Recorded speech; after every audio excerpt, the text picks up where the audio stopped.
जब भी हम डॉक्टर बी.आर. अम्बेडकर का नाम सुनते हैं तो सबसे पहले ख्याल आता है भारतीय संविधान का। और आना भी चाहिए, वो संविधान के निर्माता जो थे। लेकिन उनकी एक और पहचान थी, एक ऐसी सोच जो आज की बहसों में कहीं गुम हो गई है। और वो थी भारत के लिए उनकी एक बहुत ही क्रांतिकारी आर्थिक दृष्टि।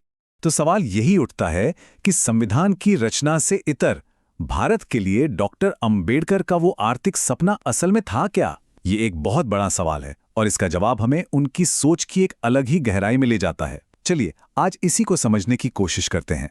सबसे पहले तो ये समझना होगा कि अंबेडकर के लिए अर्थव्यवस्था का मतलब सिर्फ पैसे, उद्योग या नीतियां नहीं था। नहीं, उनके लिए हर आर्थिक फैसले की जड़ सामाजिक न्याय में होनी चाहिए।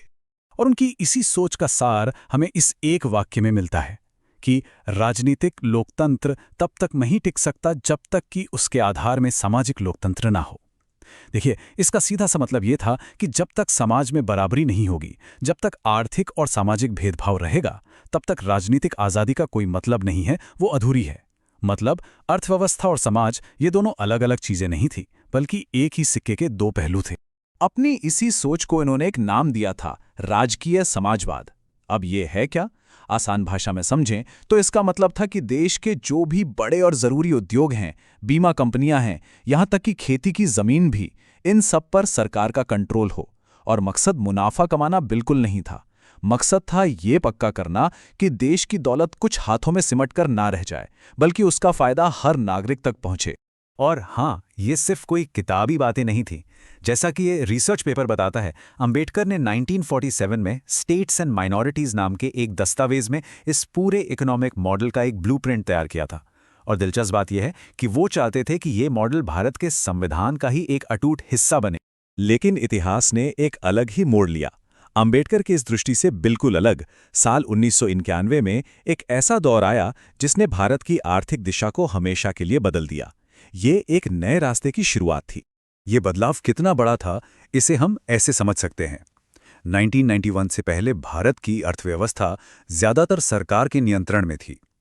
फिर आया 1991 का साल, जब उदारीकरण, निजीकरण और वैश्वीकरण की नई आर्थिक नीतियां लाई गई। और इसके बाद देश ने एक खुली यानी कि मुक्त बाजार वाली अर्थव्यवस्था की तरफ अपने कदम बढ़ा दिए। ये स्लाइड दोनों मॉडलों के बीच के जमीन आसमान के फर्क को साफ दिखाती है। एक तरफ है अंबेडकर का विजन, जहां सरकारी नियंत्रण है, सामाजिक कल्याण पर जोर है, और दूसरी तरफ है ये मॉडल जिसमें निजीकरण है, विदेशी निवेश है और सबसे ऊपर है मुनाफे का लक्ष्य। और ये बदलाव सिर्फ कागजों पर नहीं था, ये जमीन पर उतरा। जैसा कि हम देख सकते हैं, देश के कई बुनियादी कानूनों में संशोधन किया गया। सोचिए, बैंकिंग, टेलीकॉम, कोयला, वो सारे सेक्टर जो कभी पूरी तरह से सरकार के हाथ में हुआ करते थे, अब उन्हें एक एक करके प्राइवेट कंपनियों के लिए खोला जा रहा था।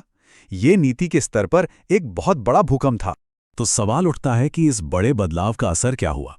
ये रिसर्च पेपर इसके कुछ बहुत ही गंभीर परिणामों की तरफ इशारा करता है। इसका सबसे पहला और सीधा असर पड़ा सरकारी नौकरियों पर। इस स्टडी के मुताबिक निजीकरण की वजह से पब्लिक सेक्टर यानी सरकारी कंपनियों में नौकरियों पर कैंची चलने लगी और बड़े पैमाने पर कटौती हुई।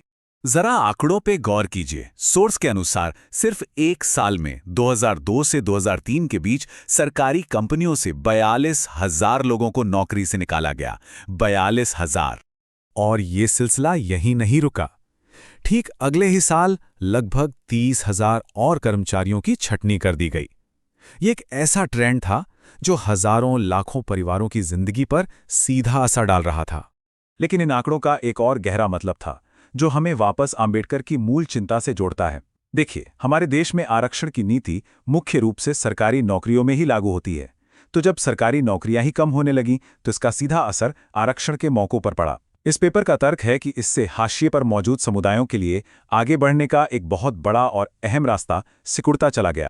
नौकरियों के अलावा भी ये पेपर कई और बड़े बदलावों की बात करता है, जैसे शिक्षा का महंगा होना, देश पर कर्ज का बढ़ना, किसानों का अनाज की जगह निर्यात वाली फसलें उगाना।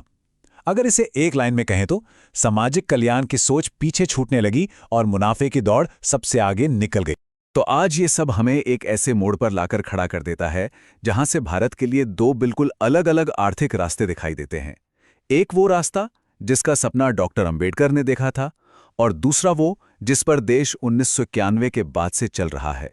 और इस मामले में इस रिसर्च पेपर का निष्कर्ष बिल्कुल साफ है। इसका कहना है कि मुक्त बाजार का रास्ता अंबेडकर के बराबरी वाले समाज के सपने से सिर्फ अलग नहीं, बल्कि एक तरह से उसके ठीक उलट है। ये सिर्फ दो नीतियों का नहीं, बल्कि दो विचारधाराओं का टकराव है। यहाँ ये याद रखना जरूरी है कि ये पूरा विश्लेषण बी आधार इंटरनेशनल रिसर्च जर्नल में छपे एक शोध पत्र पर आधारित है। हमारा मकसद सिर्फ इन दो अलग अलग आर्थिक नजरियों को आप सबके सामने रखना था। और ये हमें आज के सबसे बड़े सवाल पर लाकर छोड़ता है। जैसे जैसे भारत की अर्थव्यवस्था आगे बढ़ रही है, सवाल ये है कि इसका भविष्य कौन सी सोच तय करेगी। क्या ये डॉक्टर आम्बेडकर की सामाजिक न्याय वाली अर्थव्यवस्था होगी या फिर मुक्त बाजार के सिद्धांत? शायद इस सवाल का जवाब हम सबको मिलकर ही लिखना है।